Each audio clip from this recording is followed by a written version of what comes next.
आज हिंदी की क्लास दूसरी है। इससे पहले एक क्लास हो चुकी है, जिसे आप हिंदी की प्लेलिस्ट में आप देख सकते हैं। तो शुरुआत करते हैं हम अपनी क्लास की। रियल कंपटीशन क्लासेस की ओर से सुरजीत ठाटी ऑफिशियल एका की तरफ से आज की क्लास है विराम चिन्ह, जो चिन्हों के बारे में हम पढ़ेंगे। विराम का शाब्दिक अर्थ होता है विश्राम, या फिर किसी शब्द को बोलते समय उस लाइन का ठहराव। तो लेखन कार्य में भावों अथवा विचारों में ठहराव के लिए विराम चिन्हों का प्रयोग होता है। इनके प्रयोग में हमें सावधानी रखनी चाहिए, क्योंकि गलत प्रयोग से भाव परिवर्तित हो सकते हैं। जैसे मैं कहूँ खेलो मत बैठो, तो यहाँ पर भाव अलग है। यहाँ कहूँ फिर खेलो मत बैठो, यहाँ अलग भाव है। जैसे मैंने कहा खेलो, थोड़ा रुका, फिर कहा बैठो, फिर कहा मैंने खेलो मत बैठो, तो दोनों में अंतर है सिर्फ चिन्ह का। श्री कामता प्रसाद के अनुसार विराम चिन्हों की संख्या 20 रखी गई है। श्री कामता प्रसाद के अनुसार एक पूर्ण विराम को छोड़कर अन्य विराम सब के सब अंग्रेजी भाषा से लिए गए हैं, जैसे इन्वर्टेड कॉमा, एक्सक्लेमेटरी चिन्ह, क्वेश्चन मार्क, यानी एक्स्ट्रा, सारे के सारे सब अंग्रेजी से लिए गए हैं।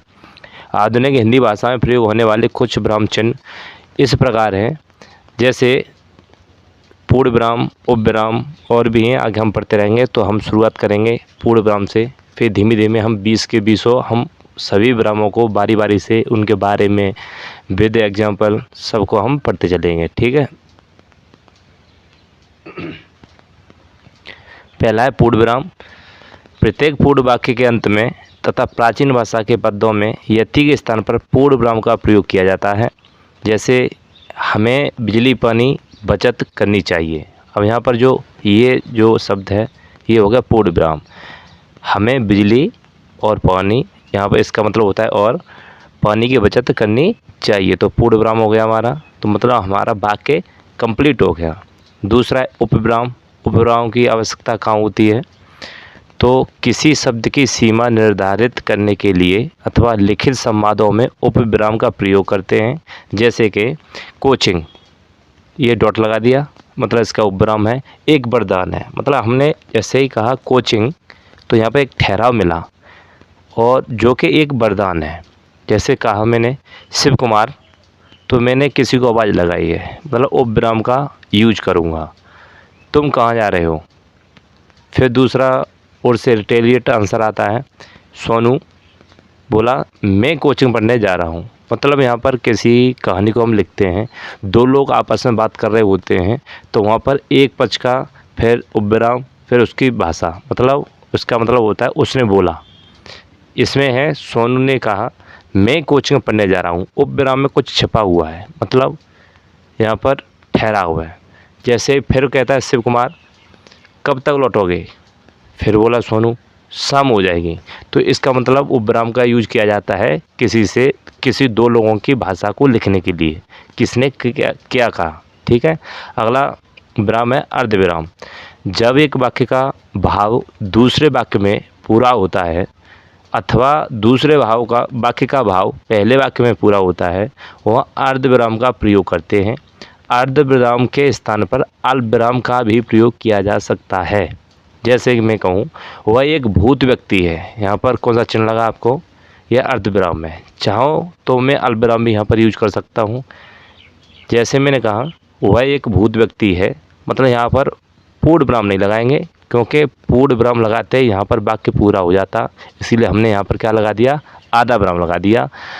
ऐसा उसके मित्र कहते हैं, मतलब पूरा सेंटेंस हमारा रहा वह एक भूत व्यक्ति है, ऐसा उसके मित्र कहते हैं। अगला विराम है अल्पविराम। अर्धविराम दोनों एक ही जैसे काम करते हैं। अल्पविराम का क्षेत्र व्यापक होता है, इसका प्रयोग कम ठहराव के लिए होता है। हालांकि यहाँ पर जब हमने अर्धविराम का बात कही थी और अल्पविराम में मैंने उसके पैरेलल रखा था, तो अर्धविराम क्या थोड़ा ठहराव लेता है, थोड़ा समय लेता है, अल्पविराम थोड़ा कम समय लेता है।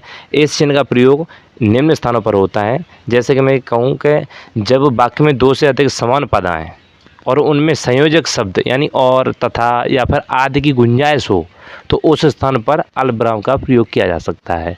जैसे कि निवेश सुंदर डॉट सुशील कोमा दयालु और सबल व्यक्ति है, तो ये सही हो गया, क्योंकि हमने कहाँ प्रयोग किया?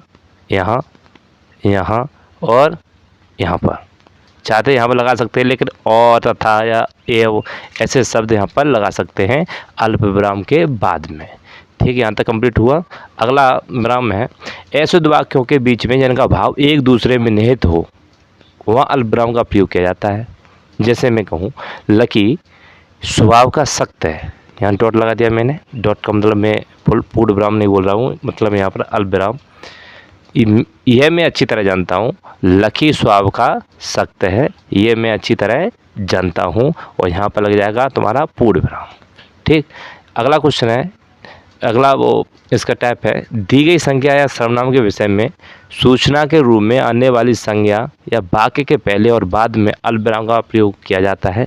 जैसे प्रशांत, मैं ठहराव लिया, किसके बारे में बता रहा हूँ, प्रशांत है। प्रशांत नगरिया का दादा, नगरिया का दादा, और कॉमा का मतलब क्या है, और एक विद्वान है। नगरिया के साथ साथ एक विद्वान भी है, तो यहाँ पर कॉमा का मतलब था और से। मैंने कहा और इत्यादि और एव का काम कौन करता है, अल्प विराम। तो मैंने कहा यहाँ पर प्रशांत कॉमा नगरिया का दादा है, यानी अल्प विराम या कॉमा एक विद्वान भी है।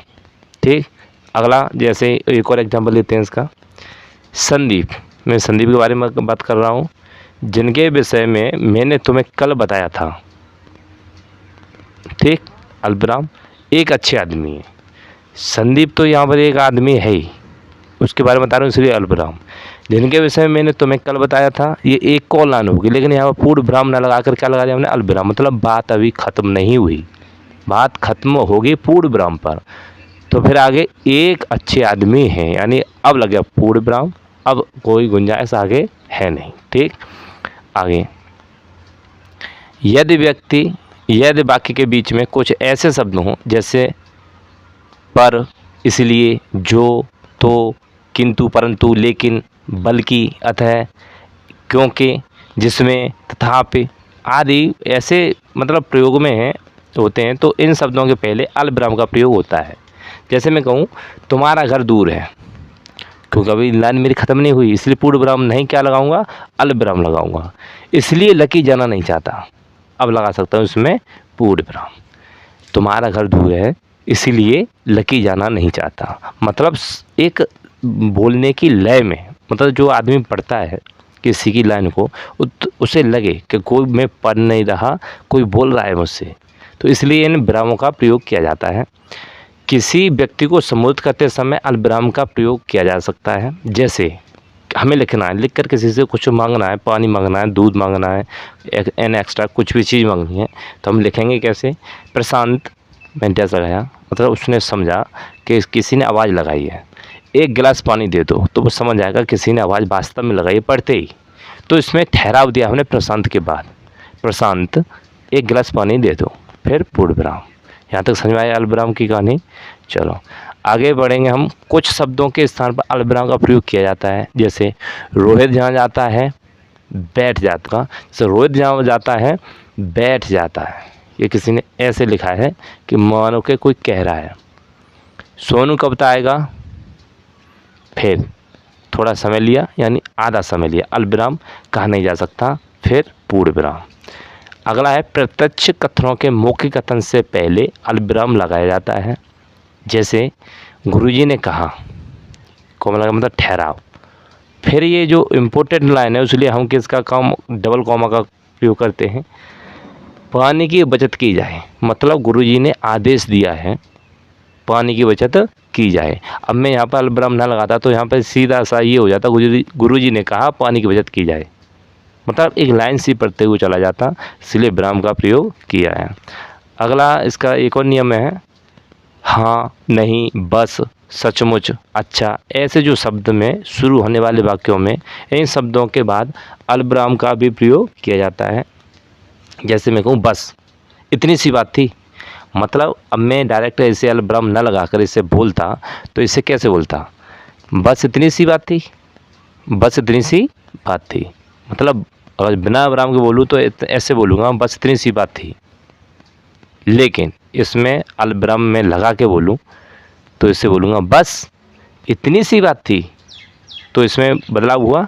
तो इसलिए हम चिन्ह और प्रतीकों का और विराम का प्रयोग अपनी भाषा को ऐसे लिखने के लिए किया जाता है ताकि पढ़ने वाले को ऐसा लगे कि कोई सामने से कुछ बोल रहा है। अब अगला एग्जाम्पल है, हाँ मैं इस विषय में कुछ कहना चाहता हूँ।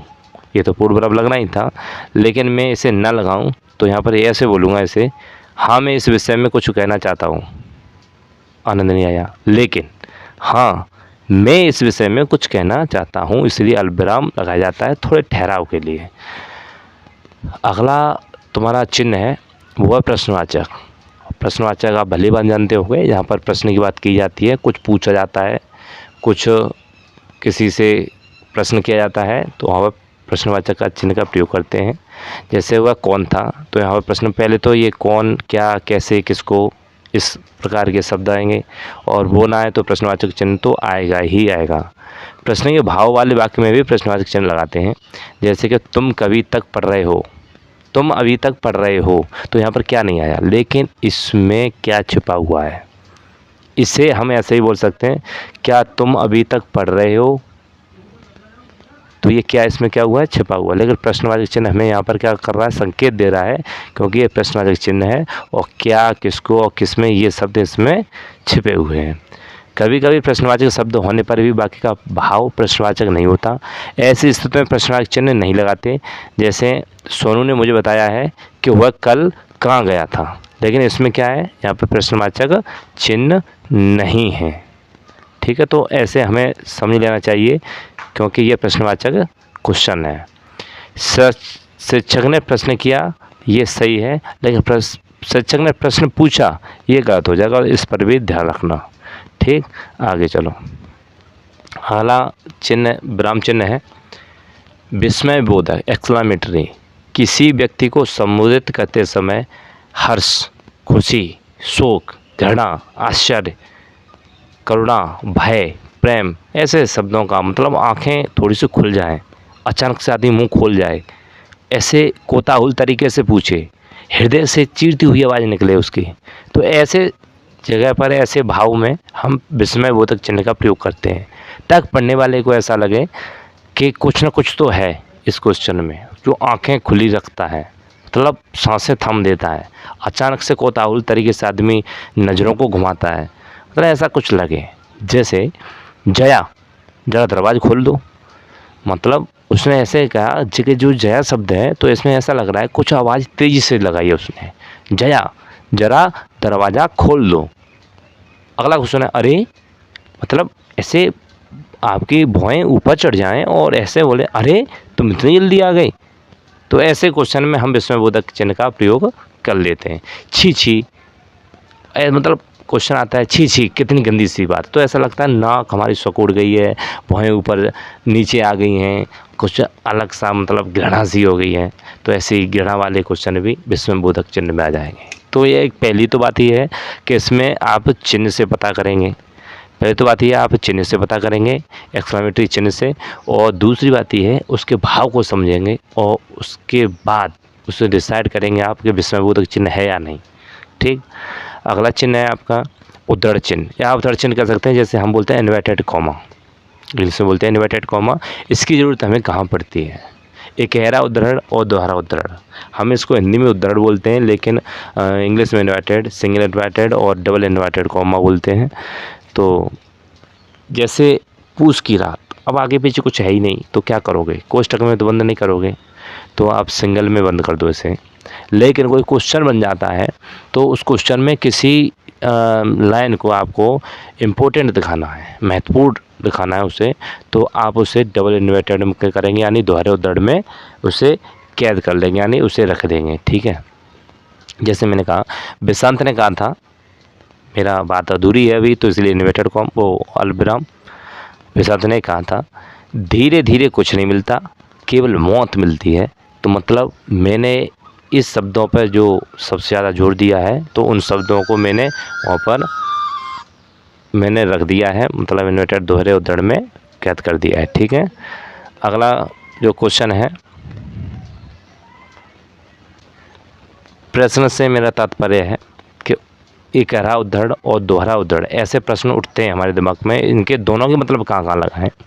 तो किसी शब्द, वाक्यांश या वाक्य को अलग से दिखाने के लिए लेखक या कवि का नाम या कोई शीर्षक हो, कोई भी शीर्षक उस लाइन में, उस वाक्य में, पुस्तक का नाम हो, समाचार पत्र का नाम हो, इन एक्स्ट्रा इत्यादि को लिखते समय एकहरा उद्धरण चिन्ह का प्रयोग करते हैं, जबकि दोहरा उद्धरण चिन्ह का प्रयोग हम परिभाषाओं या प्रत्यक्ष कथनों या कहावतों या प्रसिद्ध पंक्तियों इत्यादि को लिखते समय दोहरा उद्धरण का चिन्ह का प्रयोग करते हैं। जैसे मैं कोई मुहावरा बोलूँ, किसी को समझाने के लिए मैं एक लाइन बोलता जाऊँ, उसमें कोई मुहावरा बोलूँ, तो मुहावरे को इंडिकेट करने के लिए हम दोहरा उद्धरण का चिन्ह करेंगे।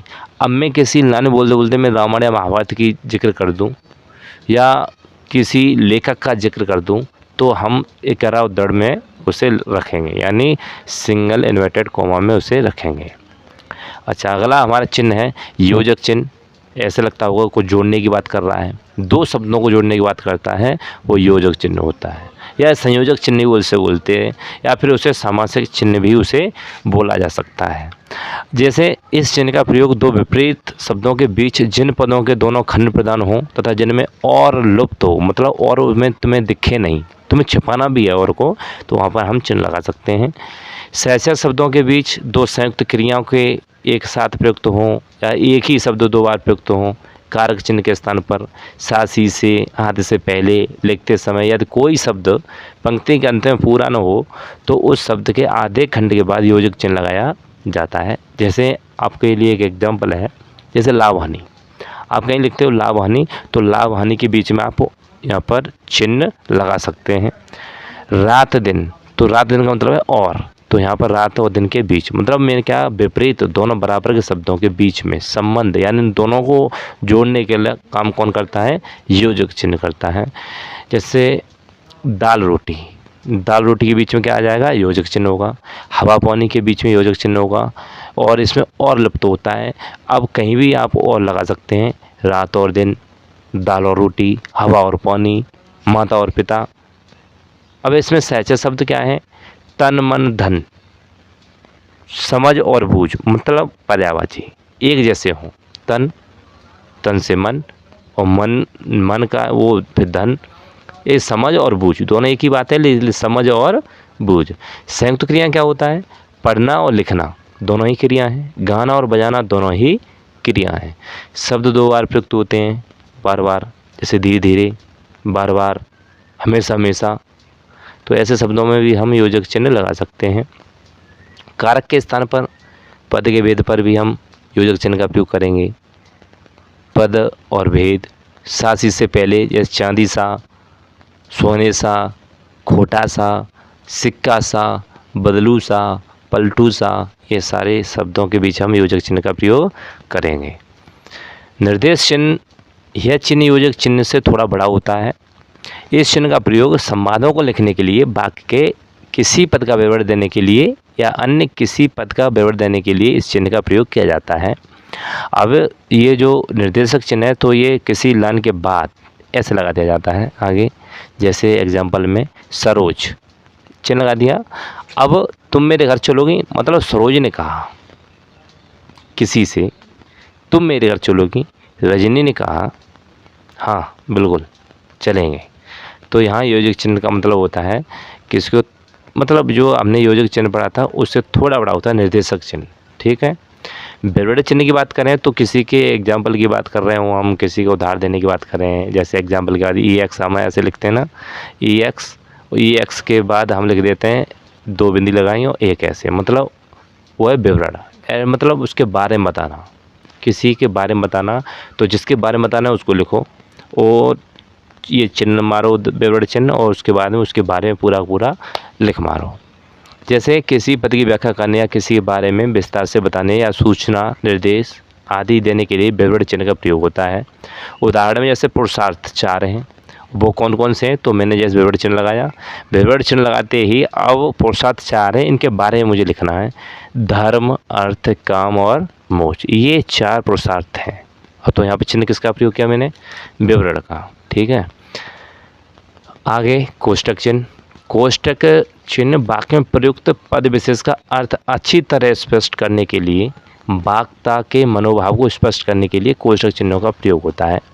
जैसे अब मैं कहूँ उदयवीर सिंह और कोष्ठक में लिख दूँ पप्पू। पप्पू का मतलब क्या समझ रहे हैं कि उदयवीर ही कौन है? पप्पू। मतलब पप्पू, उदयवीर का दूसरा मतलब क्या होता है? पप्पू। तो इसीलिए हम कोष्ठक चिन्हों का प्रयोग करते हैं वहाँ पर। जैसे शहर, अब शहर आदमी नहीं समझ पा रहा है तो उसे कोष्ठक में सुबह लिख दो, क्योंकि शहर का मतलब ही क्या होता है? सुबह। तो लिखते समय किसी शब्द को आपको दूसरी भाषा में लिखना है समझाने के लिए, तो उसे कोष्ठक में डाल सकते हैं। शहर होते ही बच्चे स्कूल निकल पड़े।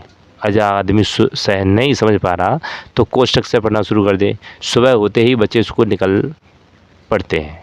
सही हो गया। चलो अगला चिन्ह है आपका विस्मरण चिन्ह या हंसपद या त्रुटिबोधक चिन्ह। इन तीनों नाम एक ही बात है, या हंसपद बोल लो या विस्मरण बोल लो या त्रुटिबोधक बोल लो। मतलब ये होता है हम जैसे कोई लाइन लिख रहे हैं, लिखते लिखते लिखते कहीं गलती हो गई तो वहाँ पर हम कैसा चिन्ह मार देंगे? तो वहाँ पर हम चिन्ह अपना कर देंगे इस प्रकार का। तो हम वो पढ़ने वाला ये समझ जाएगा कि यहाँ पर कहीं ना कहीं त्रुटि हुई है। ठीक है, चलो इसका एग्जाम्पल भी देख लें।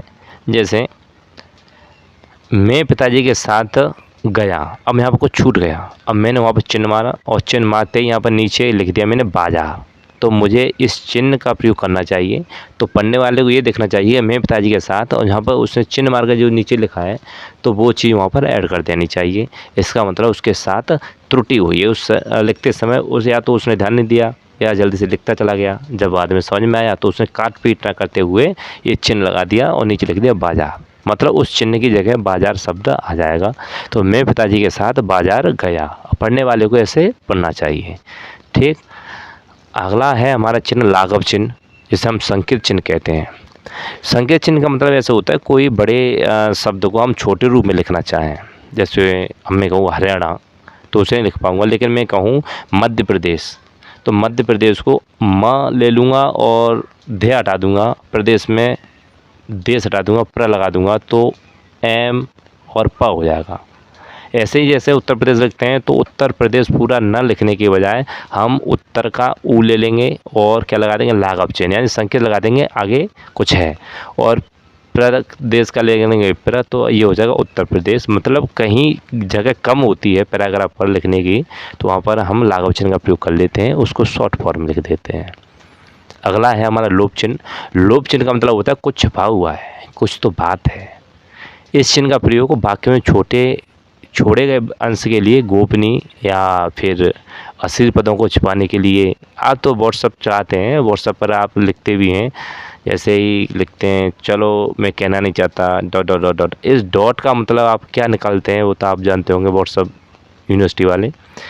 तो उसमें क्या मतलब निकलता है? जो आदमी के दिमाग में आता है नेगेटिविटी, वो सोच लेता है कि कुछ तो है, कुछ तो कहा इसने, इसलिए डॉट डॉट लिखा है। फिर वो बार बार पूछता है क्या है इसका मतलब, क्या है मतलब कहना क्या चाहते हो, और फिर बाद में वो और ये लिख दे डॉट डॉट करके रहने दो छोड़ो, तो और बड़ी दिक्कत है फिर। तो ये लोप चिन्ह है, मतलब इसमें समाहित है, आपकी सोच समाहित है, पॉजिटिव तो पॉजिटिव, नेगेटिव तो नेगेटिव। जैसे सीमा ने कहा मैं तुम्हारे साथ जाना तो चाहती हूँ किंतु सोचती हूँ कि कहीं तुम भी dot dot dot dot dot. बड़े कन्फ्यूजन है, बाद में फिर लिख भी लिया जले पर नमक, छोड़ो जाने दो। अब आदमी सामने वाला फुल कन्फ्यूज, ये क्यों लिखा, what happen, what you mean.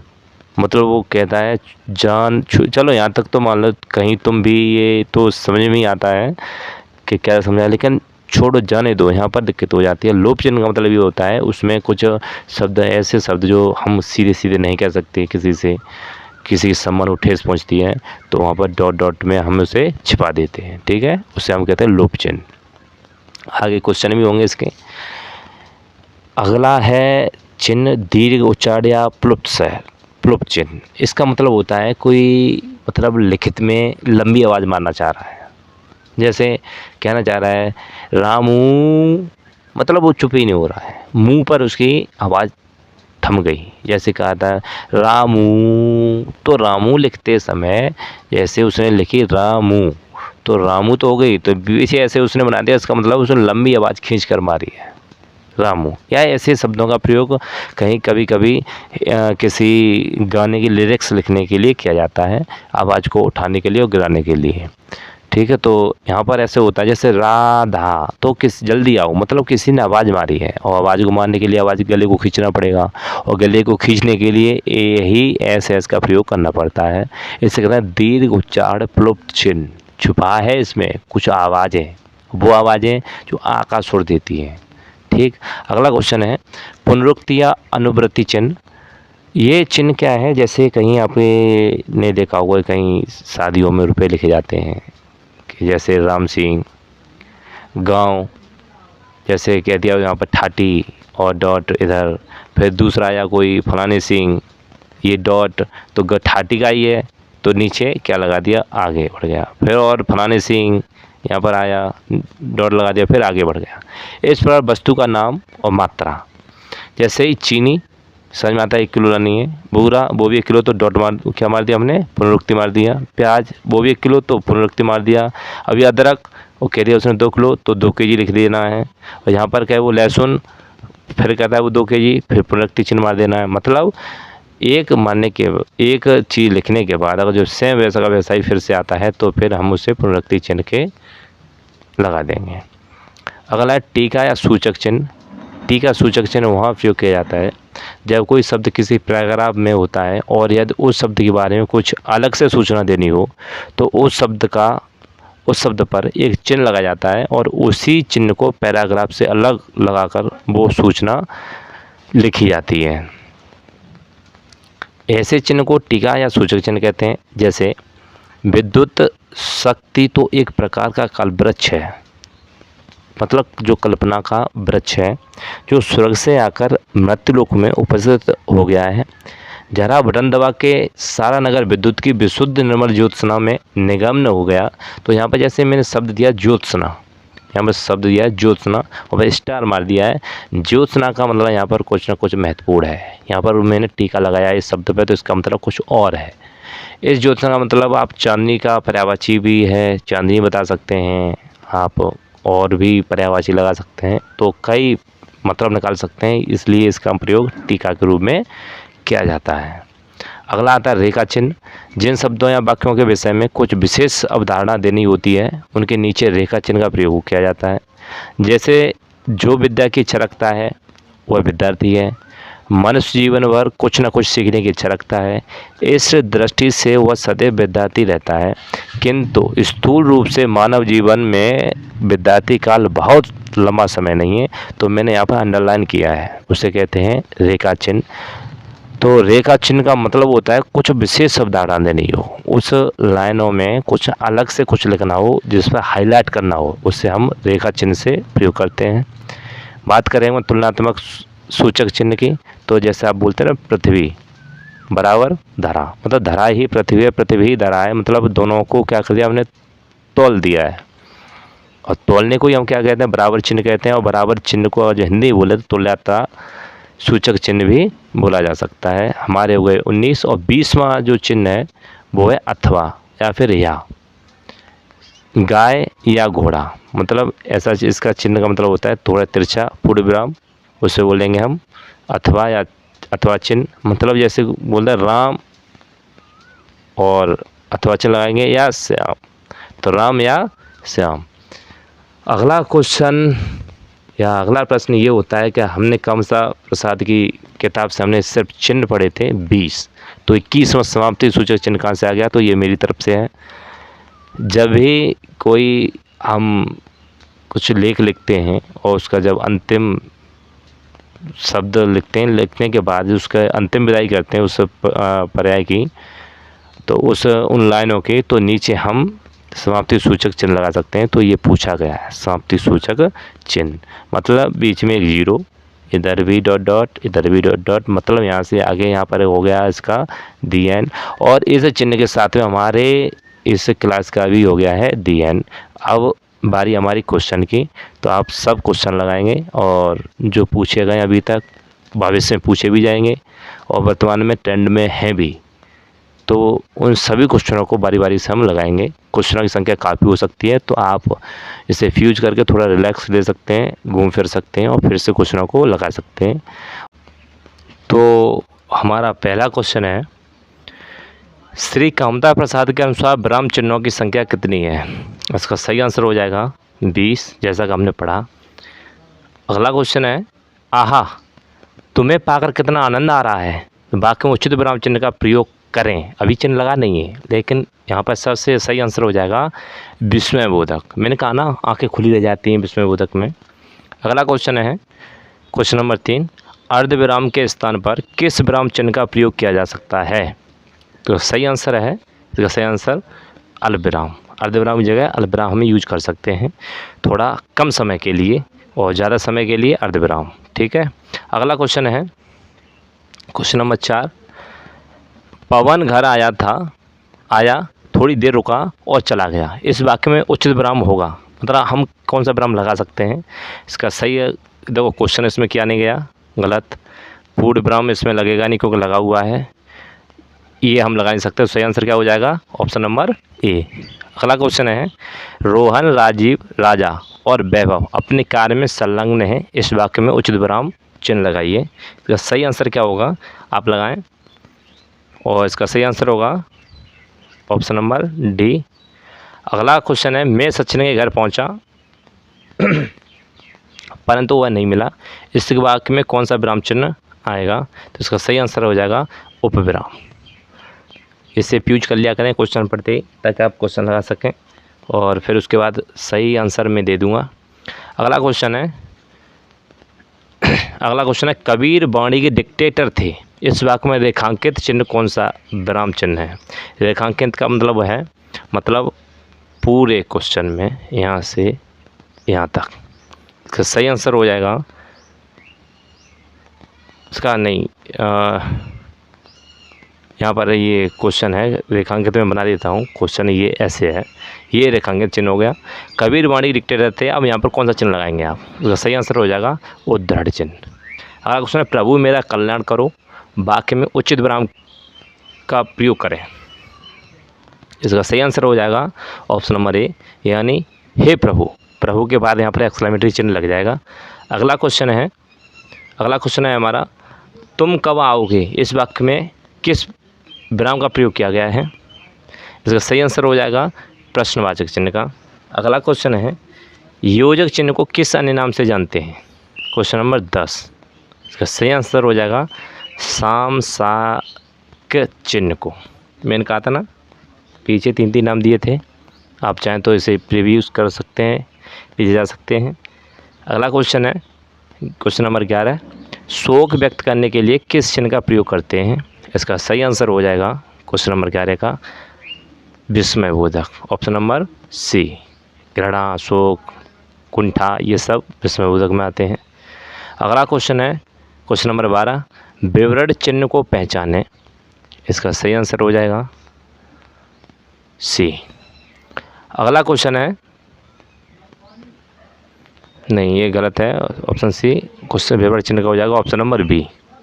अगला क्वेश्चन है, ऐसे दो वाक्यों के बीच जिनका भाव एक दूसरे में निहित हो, किस विराम चिन्ह का प्रयोग करते हैं?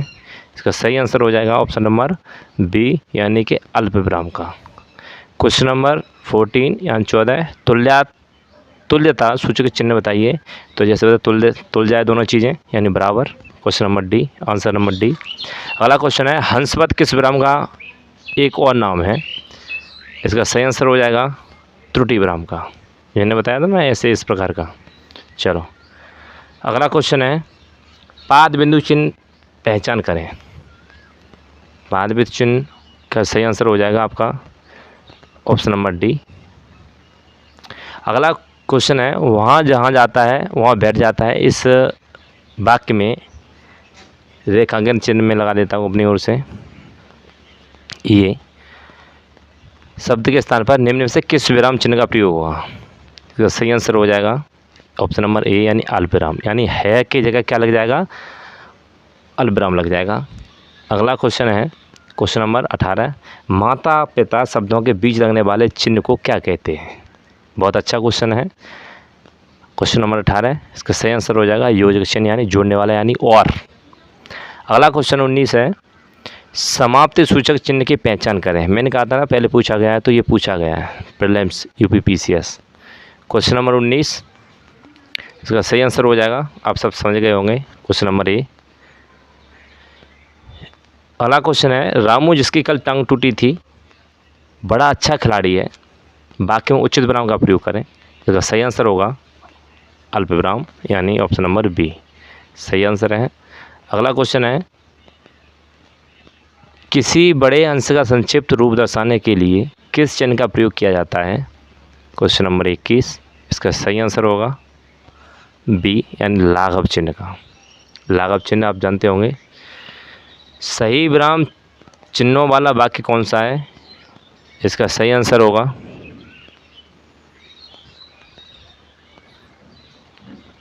छे तुमने तो नाम ही डुबो दिया, या छे तुमने तो नाम ही डुबो दिया, या छी तुमने तो नाम ही डुबो दिया। इसमें क्वेश्चन कौन सा होगा, सही आंसर होगा ऑप्शन नंबर सी छी तुमने तो नाम ही डुबो दिया। अगला क्वेश्चन है आश्चर्य व्यक्त करने के लिए चिन्ह को पहचान। मैंने कहा ना आंखें खुली रह जाएं, ऐसा कौन सा चिन्ह है, विस्मयबोधक सही आंसर बी। किसी कठिन शब्द का अर्थ स्पष्ट करने के लिए किस विराम चिन्ह का प्रयोग होता है, क्या सही आंसर हो जाएगा ऑप्शन नंबर सी यानी निर्देशक चिन्ह। अगला क्वेश्चन है एक ही शब्द को बार बार लिखने के लिए किस विराम चिन्ह का प्रयोग होता है, तो पुनरुक्ति चिन्ह। इसमें कौन सी बड़ी बात है, क्वेश्चन नंबर 25 का आंसर हो जाएगा पुनरुक्ति चिन्ह। किसी विशेष व्यक्ति अथवा कवि लेखक के नाम के साथ किस चिन्ह का प्रयोग करते हैं, तो मैं बता चुका हूँ इसका अवतरण चिन्ह, question number C option number C 26 का सी हो जाएगा अवतरण चिन्ह। अगला क्वेश्चन है पद लोप चिन्ह का प्रयोग करते हैं, तो इसका सही आंसर होगा 27 का, आप लगाएं मैं तो लगाऊंगा ही, ऑप्शन नंबर डी जब किसी बात को अधूरा छोड़ दिया जाए यानी पद लोप चिन्ह को यूज करते हैं हम। अगला क्वेश्चन है कहावतों के लिए किस चिन्ह का प्रयोग करते हैं, क्वेश्चन नंबर 28 सही आंसर सटीक आंसर ऑप्शन नंबर सी अवतरण चिन्ह।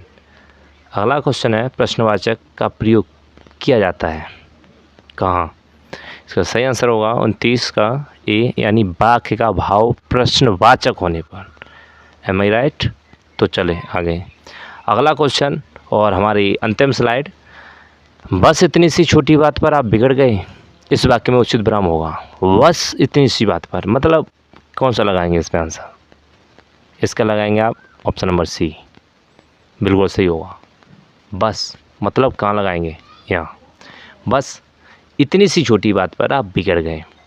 अगला क्वेश्चन है 31वां, संवाद में उपविराम के स्थान पर किस विराम चिन्ह का प्रयोग किया जा सकता है, क्वेश्चन नंबर 31। ये क्वेश्चन वैसे आपको बताना चाहिए लेकिन रहम करता हूँ मैं आप पर, इसका सही आंसर हो जाएगा ऑप्शन नंबर बी यानी निर्देशक चिन्ह का। ये आपकी अंतिम स्लाइड, आपका अंतिम क्वेश्चन, और विशेष सूचना आपके लिए है, आदेश नहीं है, आपसे रिक्वेस्ट है कि आप इस वीडियो को लाइक करें, और जो आप सब्सक्राइबर नहीं तो सब्सक्राइब करें, और सब्सक्राइबर भी हैं लाइक भी कर दिए तो आप इसको प्लीज़ शेयर कर दें ताकि हमारे हाथ मजबूत रहें और अपने इन मजबूत हाथों से हम आपके लिए मजबूत कंटेंट बनाते रहें। ये हिंदी आपकी यूपी पीसीएस से लेकर यूपी पुलिस, यूपीएसआई, यूपी लेखपाल और सेंट्रल में आप जाओगे तो एसएससी जीडी और आर्म फोर्सेस, इन सब में आपका ये बहुत ही अच्छी कारगर होगी। तो इसी प्रकार देखते रहें और बने रहें हमारे साथ सुरेश ठाठी ऑफिशियल पर। धन्यवाद, थैंक्स फॉर वॉचिंग।